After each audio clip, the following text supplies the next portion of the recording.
नमस्कार। देश के उच्च शिक्षा परिदृश्य में आज एक ऐसा तूफान उठ खड़ा हुआ है जिसने शिक्षा जगत के स्थायी नियमों को ही झकझोर दिया है। विश्वविद्यालय अनुदान आयोग यानी यूजीसी ने 13 जनवरी 2026 को एक नया नियम जारी किया है जिसका नाम है promotion of equity in higher education institutions regulation 2026 यानी हायर एजुकेशन संस्थानों में समानता को बढ़ावा देने वाले नियम। इस नियम का उद्देश्य है जातिगत, लिंग आधारित और अन्य किसी भी प्रकार के भेदभाव को रोकना और सभी छात्रों को समान अवसर देना।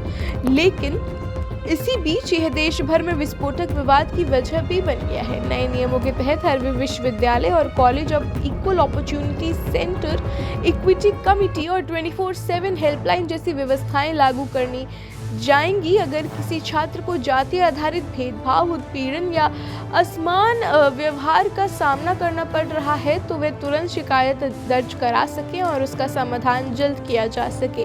नियमों में यह भी कहा गया है कि भेदभाव की परिभाषा को विस्तृत किया गया है जिसमें जाति, धर्म, लिंग, विकलांगता आदि सभी आधार शामिल हैं और इन संस्थानों को शिकायतों का निपटारा समयबद्ध तरीके से करना होगा। लेकिन जिस उद्देश्य के लिए ये नियम बनाए गए थे, समावेशी और सुरक्षित शैक्षणिक वातावरण, उसे लेकर अब देश भर में तीखी प्रतिक्रिया उभर रही है। कई विश्वविद्यालयों और कॉलेजों के छात्रों, शिक्षकों और सामान्य वर्ग समुदाय के प्रतिनिधियों ने इस पर सड़कों पर विरोध प्रदर्शन शुरू कर दिए हैं। अमूमन यह आरोप लगाया जा रहा है कि नियमों के में सामान्य वर्ग के छात्रों के लिए पर्याप्त सुरक्षा या प्रतिनिधित्व नहीं है और कुछ लोग मानते हैं कि इससे उनके खिलाफ गलत शिकायतें दर्ज करने की राह खुल सकती है। इन सब विवादों के बीच सरकार ने पलटवार किया।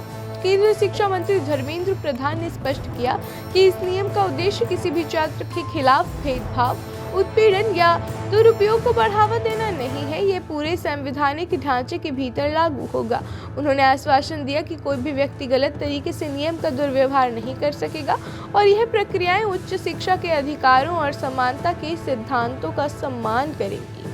हालांकि सरकार का कहना है कि ये नियम समान अवसर और सामाजिक न्याय को आगे बढ़ाने का प्रयास कर रहे हैं।